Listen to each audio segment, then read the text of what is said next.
What's going on, guys? Crypto Renegade here, and in today's video I wanted to do another hardware wallet comparison.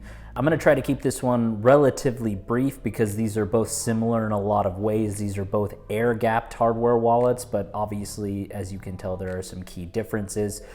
And let's jump right in.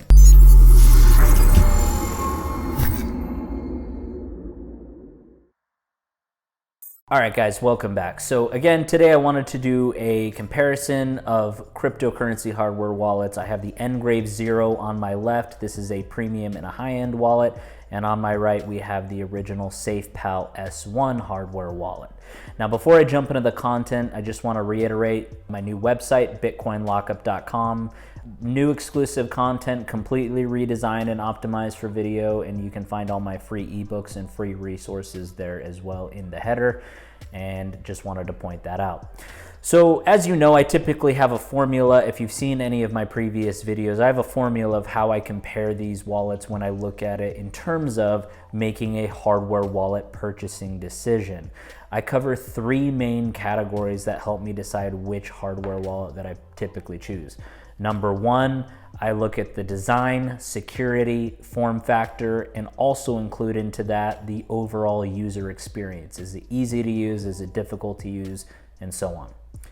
Category two is going to be the coin support, if there's any unique coins or any unique staking that is relevant to each wallet, and if that has a comparison, because coin support is a main deciding factor in which wallet you purchase. And then category number three, final category, is the overall price, and then ultimately which one I would pick if I could only pick one. So with all of that said, let's dive right in. Now, I'm going to start actually here with the NGrave Zero because this is the newest hardware wallet on the market as of shooting this video.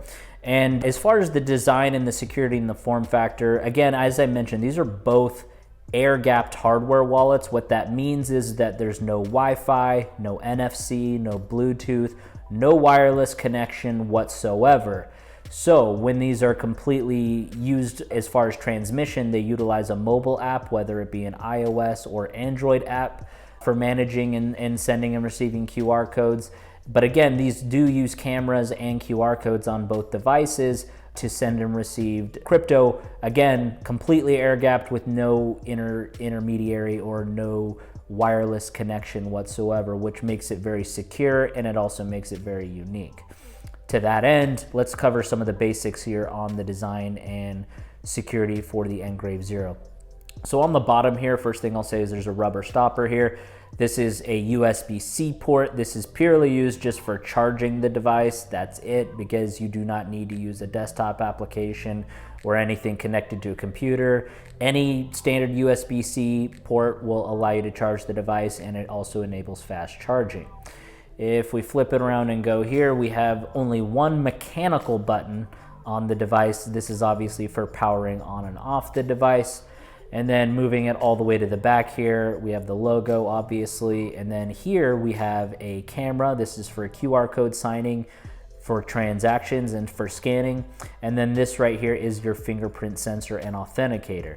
Now, what's unique about this is that you can do multi-factor and multi-signature. So for example, if you want to share this hardware wallet with a spouse or a family member or whomever, you have the ability to have multiple fingerprints used to sign a single transaction. If you want to have a multi-sig wallet for, say, Bitcoin, for example, you also can enable it for your fingerprint to easily sign transactions. And then you can also, of course, set it up for multi-factor, which means you'd have to set a PIN and a fingerprint and a password. You can kind of customize it with how secure or how intense you want to get with it. So there's a lot of options, and this is, again, because this is a higher end design wallet, it gives you those security options. Again, multiple fingerprints, and they're all air-gapped as well.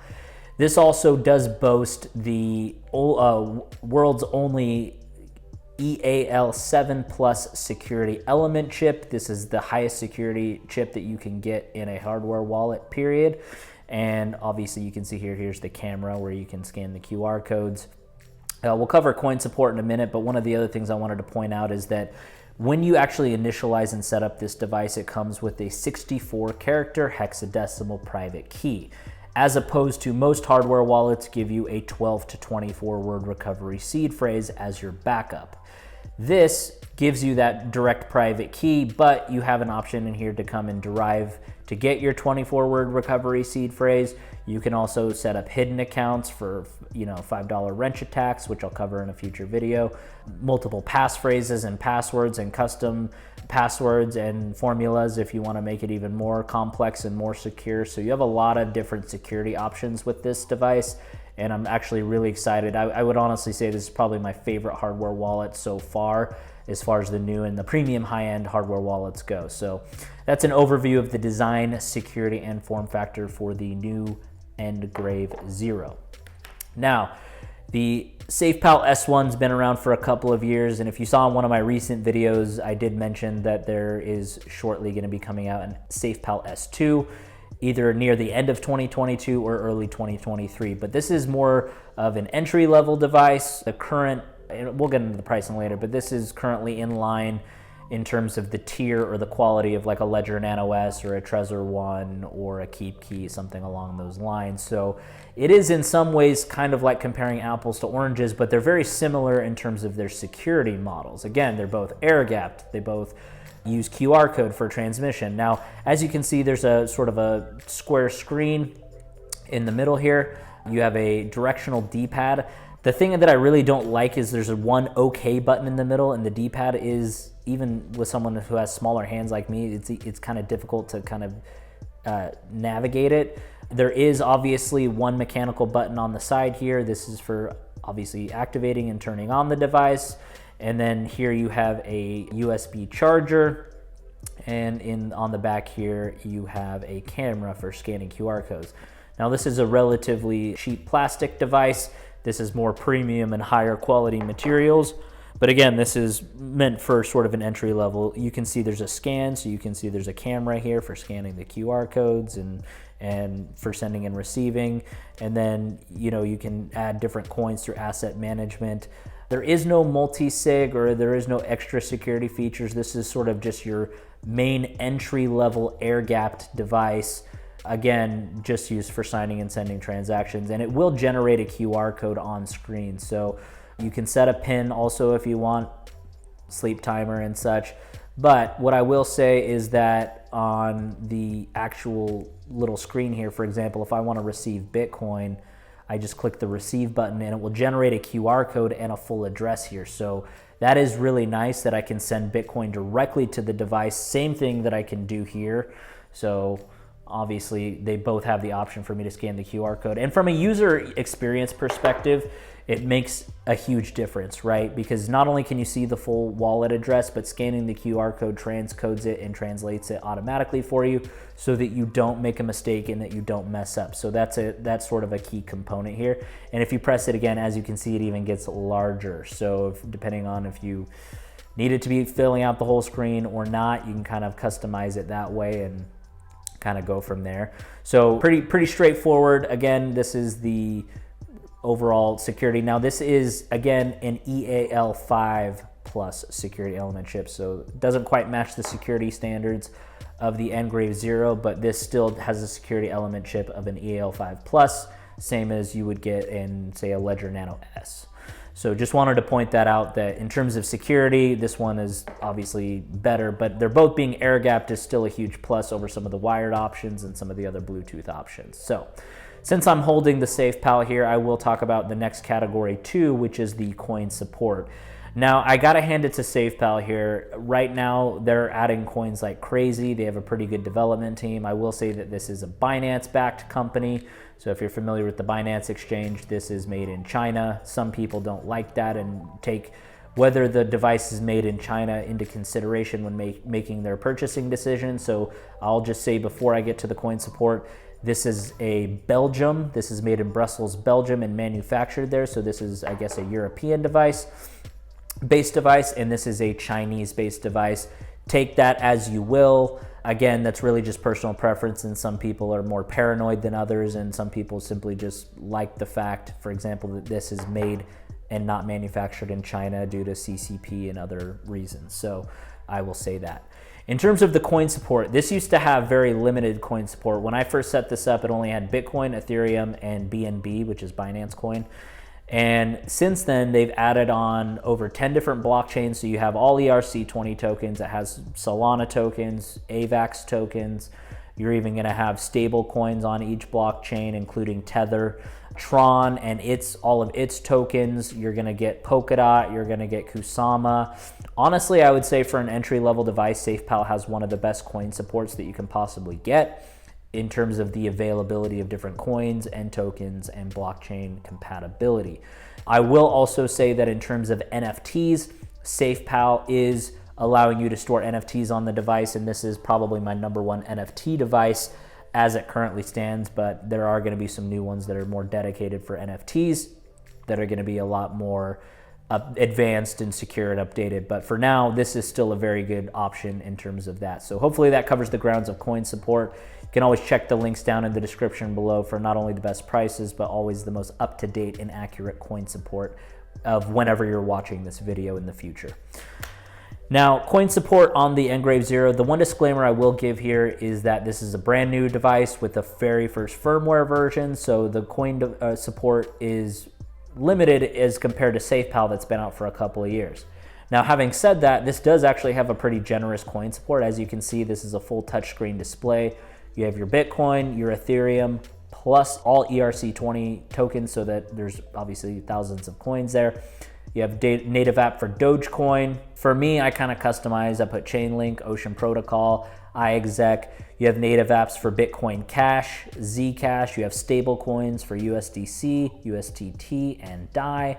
And you even have the NFT and metaverse-based coins, Engine, Uniswap, Matic, Polygon, Aave, Mana, Sandbox, Curve DAO, 1inch. So you do have a pretty healthy amount of native apps and native coin support on the NGrave Zero. I will say that in a future update, as of right now, there's no current staking that's activated on this device, but in a future update, I'm told that not only are they adding Tezos, Polkadot, and Kusama, as well as all their ecosystems, but there will also be staking added, which is something I'm really looking forward to. There is no staking on Safepal, and currently there is no plan for staking, so I just wanted to point that out. So in terms of the overall coin support, I mean, if you're looking at the wide array of coins that you can use, Safepal is going to win that category. I mean, I just have to be honest, like they have a much bigger development team, and they do support, as of shooting this, much more coins, tokens, and multiple blockchains. Right now, I do anticipate that over time, NGrave is going to be surpassing Safepal in that regard, but in pure coin support category, Safepal is the winner. Now let's talk about obviously the third and final category, which is the price. Now I'm going to give a quick disclaimer here before I give the details of the exact full prices or retail prices, MSRP, for these hardware wallets. So as of right now, as the disclaimer, if you check my links in the description, they will always guarantee you, no matter when you watch this, whether it's a week from now or 5 years from now, it will guarantee you the lowest price. If there's any discounts or promos going on, it will lock those in for you. If there at any point in time there's any discounts or promotions or bonuses or whatever the case may be, my links will always be updated to that, so just keep that in mind. Now that that's out of the way, let's talk about the full retail prices for these. Now, the NGrave Zero, like I mentioned, is a premium and a high-end device, and it's coming in at 398 euros. There is also an option for you to get the NGrave Zero bundled with the NGrave Graphene, which is the metal recovery seed backup plate, which I will link that above if you want to see a deep dive video on that. But if you do that option with the bundle, it's 498 euros.